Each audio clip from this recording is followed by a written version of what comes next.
Hello, today we're going to talk about what is the Jones Act. Does it help you and how? Thank you very much for joining us on this webinar. I'm going to go through some information here. Hopefully you're going to find it very helpful. My name is Tim Young. I'm your host. I'm a maritime attorney in New Orleans, Louisiana. I've been practicing for more than 23 years now, handling maritime and Jones Act cases across the Gulf South for injured maritime workers.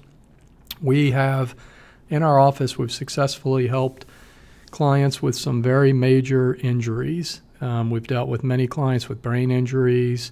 We've seen how this has affected their families and themselves, obviously. We've had clients who have suffered major burns while working offshore on platforms or rigs or boats. Most of our clients have had multiple surgeries. Really, we do feel honored to be able to help them through one of the worst and most challenging times of their lives. And generally, we get them to the other side where they're in a much better place, and we cherish playing that role in their lives. This is what we're going to cover in the webinar today. We're going to go through what exactly is the Jones Act. Does it apply to you, or could it apply to you as potentially an injured maritime worker? What does it mean? What does the Jones Act actually say? What does it mean to you? And if it does apply to you, how could you take advantage of it? What kind of steps, what 3 or 4 things do you want to look out for if the Jones Act does apply to you? First topic here is the Jones Act is a federal statute. It's an actual federal statute. So when people refer to as the Jones Act, there is a written law on the books from way back in the 1920s that basically is a federal law in the United States. It is found at 46 United States Code 30104. That's the beginning of it. And it literally says a seaman injured in the course of employment, or if the seaman dies from the injury, the personal representative of the seaman may elect to bring a civil action at law with the right of trial by jury against the employer. Laws of the United States for personal injury and death to a railway employee apply to an action under this section. So what that tells us is 2 or 3 things very briefly. First off, it is a seaman. You have to qualify as a seaman, which we're going to talk about a lot in a second. Second thing is you can actually bring a civil action against your employer, and that makes it very different.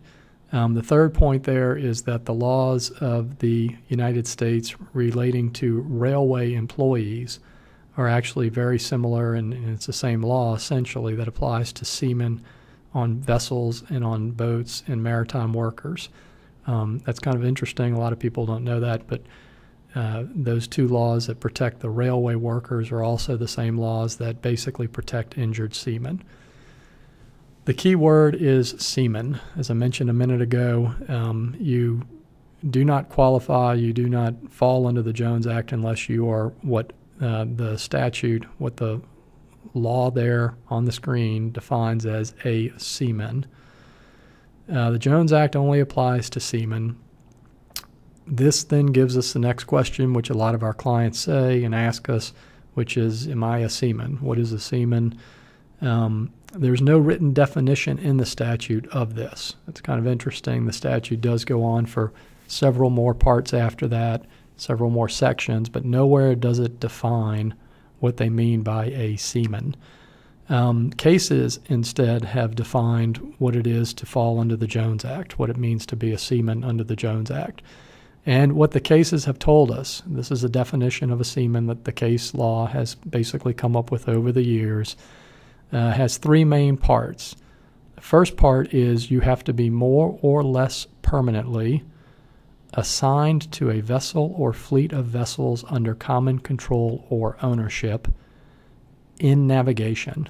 So those are the 3 parts to meet the definition of a seaman under the Jones Act. Again, you have to be more or less permanently assigned to a vessel or fleet of vessels under common control or ownership in navigation. We're going to break these down a little bit for you, and this is literally how the law and how the judges, when they're addressing this issue, would look at it. First one is, were you more or less permanently assigned to the vessel? So potential clients will ask us, well, what does that mean? How much time does that equate to? They told me to go work on the boat. I didn't know how long it was going to be. I stayed a few days, not very long. That kind of stuff is typically how it applies in the real world, how you see it play out in the real world. What it means is it only means about 30% or more of your time is spent on vessels. So being more or less permanently assigned to a vessel, to meet this definition, you do not have to spend 100% of your time on vessels. You don't have to spend 50% of your time on vessels. There are cases that say once you spend about 30% or more of your time on the vessel, you fall under this definition of a seaman. The only little caveat to that is this 30% cannot be a very temporary assignment. And the way this plays out in the real world is sometimes people will get permanently reassigned.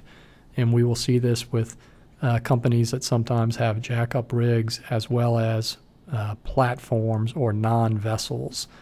So an individual may be assigned to a vessel like a jackup or a semi-submersible, and then they get switched over to a fixed platform permanently.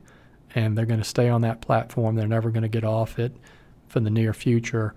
And a lot of times those people will have trouble becoming a seaman because they've essentially left their vessel and they've gone and been reassigned somewhere else. What is the definition of vessel or fleet of vessels? This becomes the next part of the definition that you have to make sure you fall under. And this is pretty simple. This just basically means, is it the structure that you're on practically capable of navigation? Now, when people think of a vessel or a fleet of vessels, most of them think of tugboats or barges or stuff that we typically think of as traditional vessels, crew boats, supply boats.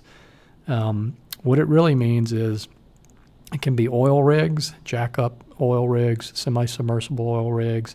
It can be dredges. It can be work barges that float. A lot of times you'll have people working off of a work barge. And even though it doesn't have its own propulsion, even though it has no way to get around other than just getting towed and put into different locations, if that work barge is being used and moved from time to time and people are assigned to it, that can absolutely become the vessel under the Jones Act. Many of our clients have been assigned to work on work barges. They've never been captains. They've never been deckhands. They basically are workers on the work barge, and they still qualify under the Jones Act. Two things I'll mention quickly here that are definitely not vessels or fleet of vessels are spars. Even though these special type of structures out usually in the Gulf of Mexico, even though they can move around on their anchoring system, so they do navigate a little bit, what the courts have basically said is that those structures are basically fixed in place and they're not going to be navigating. They're typically on the location for years and years and years. And the only time they would ever move is maybe during a hurricane if they evacuated it. And then fixed platforms. Obviously, these are structures that are stuck into the Gulf of Mexico. The law does not view that as a vessel. The law views that as essentially a little island of Louisiana or Texas off the coast. And it's a metal structure out there. It's not a vessel. So if you're going to be assigned to a vessel, you do have to meet this definition of a vessel under the Jones Act. What does the Jones Act mean to seamen who qualify? And this is assuming you spend about 30% or more of your time on what qualifies as a vessel. A couple of very important points here, and we read this in the definition itself. You can file a regular claim in court. You can file what the statute itself called a civil claim. This is not a workers' compensation type claim. Injured seamen do not have what's called workers' compensation as we think of it on land. Injured seamen have a different remedy called maintenance and cure, but under the Jones Act, you are allowed to file your claim against your company. You can seek, and this is on the slide now, you can seek all damages that you suffered under the Jones Act. This is pain and suffering, this is lost wages and benefits, past and future medical expenses. This is extremely different than a workers' compensation claim where there's a fixed amount that you get based on the severity of your injury, and your medical expenses you get, but you really can't get them in the future. You have to kind of get them as they're due or when your company has to pay them. This is very different. Under the Jones Act, all this damage that's due to you is due at a single time, a single moment in time. This is what a verdict would be rendered in your case, and it's for all the damage that you suffered looking backwards as well as looking forwards at that moment when the verdict is rendered. So it's a total payout due at one time. To give you a quick example, if you're injured and you may need money for a surgery in the future of $100,000, under workers' comp, typically you cannot get that check right now. You typically have to wait until you actually need the surgery. It's recommended 2 years down the road, and then you go back to your company and hope they approve it and all that. Jones Act is very different. You basically can go into court and say, I am going to need a surgery. Here's a doctor giving testimony that I'll need a surgery in a year or 2 or 3 or 4 even. At some point I'm likely to need it, and therefore I want the court and the jury to award it to me now. You can do that with the Jones Act. Same thing with all of your lost future wages, and this can be a tremendously high amount. If you're losing $50,000 or $100,000 a year because you cannot earn what you used to earn, they don't pay that to you each year as it comes by year by year by year. Under the Jones Act, you go into court and you present testimony from an expert economist. We use these all the time for our clients. And you basically explain to the jury, over my lifetime, I will be losing $1 million or $2 million in wages. And because the company injured me, I am due that money right now through this verdict. So I'm going to ask this jury to give a verdict to me of that much money. And the jury can come back, or the judge can come back and give you that all at one time. This is extremely powerful, and it really helps the Jones Act help you if you're an injured seaman. The only caveat here, and this is the but part of the Jones Act, it is fault-based. The Jones Act is a fault-based statute, meaning you have to show some fault on the part of your employer or co-employees in order to recover. And that's the next point there. You only recover under the Jones Act if you prove fault on your employer or co-workers. Now, there's a longer discussion to have about the obligations that your company has to you and how safe they're supposed to be and how they're supposed to do everything correctly out there, even if it's not their normal way of doing things. There's a much longer discussion about how you are protected under the Jones Act and how the company is really supposed to take care of you, and how proving fault is not as hard as it might be on land when you get out there on boats and on rigs. But for now, just understand that you do have to show some fault on the part of your company in order to recover. Second point here, though, is that you can recover even if it's a percentage of your damages. What this means is you do not have to prove your company was 100% at fault and you didn't do anything wrong. It is a sliding scale where if your company is 70% at fault, they will pay you 70% of your total damages. If they're 50% at fault, they pay you 50%. They can be 20% at fault and you still recover. You just only recover 20% of your damages. So this can become very powerful when you go to negotiate your case, especially if you have a large amount of damages that you've suffered. Most of the times it can add up pretty quickly to get some fair settlement offers because, again, if they're a percentage at fault, they're going to be paying you that through a verdict. So what does this mean? What are the practical tips that I can give to you potentially as to how you take advantage of the Jones Act and what we recommend to our clients as kind of the best practices? Well, first thing is remember that it's fault-based. We just covered this. So what does that really play out in the real world to mean? Well, it basically means giving a recorded statement is typically a bad idea. Now, you may be watching this after you've already given a recorded statement. That's okay. It doesn't mean it necessarily ruins your case. You just have to understand that when a key issue in the case is going to be what happened and why did it happen and did the company or your coworkers do anything wrong, giving a recorded statement where you maybe talked about how nothing wrong happened and how everything was being done like it usually is, a lot of times that can hurt your case. I will say very briefly here, a lot of our clients do not understand the difference between the way things are usually done at work versus the correct way that things should be done at work. And there's a big difference there. And there are countless times when we have had experts, safety experts, real seasoned professionals look at a situation and say, I don't care if this company did it like this for 5 years during which our client worked there, they were doing it wrong the whole time. And a lot of times, our clients come in and they just don't know any differently, so they'll tell us, yeah, it's the way we always did it. Well, that's a very different question as to whether it was the right way it was being done. Generally, giving a statement is going to hurt your case. Anybody who's ever given one will know that they typically will get into what happened and we didn't do anything wrong and we couldn't have prevented this. And this is exactly what they're going to when they start asking you those questions.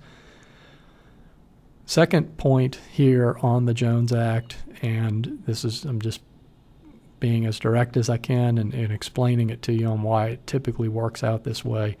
Usually filing a claim in a serious Jones Act case is necessary for a few reasons. We have longer videos online longer webinars online addressing specific issues here, but these are some of them, just real broad terms. You need to prove all of your damages at one time. So when you go into court, there is a certain set date when you need to be able to say, and I usually, when I meet with prospective clients or with our clients, I usually kind of visualize it with them. You need to be able to go in with your case in front of you, and you have to have your doctor reports right in front of you. You have to have your witness statements in front of you. You have to have your lost wage reports in front of you. You have to be able to prove all that damage. You can picture a big stack of papers that your expert reports and everything that happened to you. You have to be able to prove it all at one time, which is basically your trial moment, the time that you go to court, to put all that on in front of the judge or the jury. If you're not filing something in court, it's really hard to put all that paperwork together. It's real hard for you to sit at home in Mississippi or Florida or Louisiana or wherever you're from and think, well, I'm probably going to need a surgery. I'm not real sure, and maybe I can get a decent job. I've heard of some opportunities. Maybe I can go look there. That's really just guessing, and you're really not going to know until you sit down and do it right as far as what the actual numbers come out to on paper. Not only do you have to prove your damages, but you also have to show fault, which we talked about. It is impossible, frankly, to get documents from the company. You're going to have, especially if you were seriously injured, you're going to have big investigative type reports that were done. You're going to have coworkers who gave written or even recorded statements. No company ever gives that to injured maritime workers until they file a claim. Your company is never going to sit down and give the smoking gun document to you and say, here's everything we have, go ahead and evaluate it, and then let's talk settlement. So what ends up happening in this process is you typically do have to go into court. You have to use the court process and the court tools, the discovery tools, the depositions, the subpoenas that we can use as attorneys, the experts we can hire as attorneys. Typically it takes putting all those parts together so that you can really show fault on the part of the company for whatever they did wrong. And you can prove it, and that's a big difference. You may know in your head what happened wrong, and you can tell them on the phone to some adjuster, but that's not going to get his attention, honestly. What gets their attention is when you have it all laid out, you have a paper trail, and you have your witnesses ready to go. And that brings us to the last point here, which is generally when you're dealing with large, serious claims, which is the majority of what we deal with, the company, the insurance company, is not going to be offering the best offer until the court date is set, and it's usually approaching pretty closely, and that's when they get serious. And that's because of what I mentioned up above in number 1 and number 2. At this point, you're able to prove your damages. You've got medical tests that are done. We will typically pay for doctors to see our clients if necessary. We'll pay for testing to be done just to see if there is anything wrong, what is it, how bad is it. And then we'll also hire the experts and we'll get the reports to figure out what happened and why it happened. And all of that makes a tremendous difference as far as getting a fair settlement for you after you get hurt as an injured maritime worker when the Jones Act applies to you. So some final thoughts here. Hopefully this webinar has been real helpful for you. First off, we've got a worksheet with some ideas, a little summary or worksheet here that you can download. That'll give you some ideas on the slides you just saw. Second point is I really invite you to call us if you have any questions at all. We speak to a lot of people throughout the year, a lot of injured maritime workers, frankly, on a weekly basis. We're happy to talk with you about anything that happened to you if you have questions. It's a real complicated area of law. Again, we've been doing this for more than 23 years. This is the only type of work that our law firm handles. So we really tend to focus on these cases. And thank you for joining us for this webinar. Let me know if you have any questions at all about your particular situation.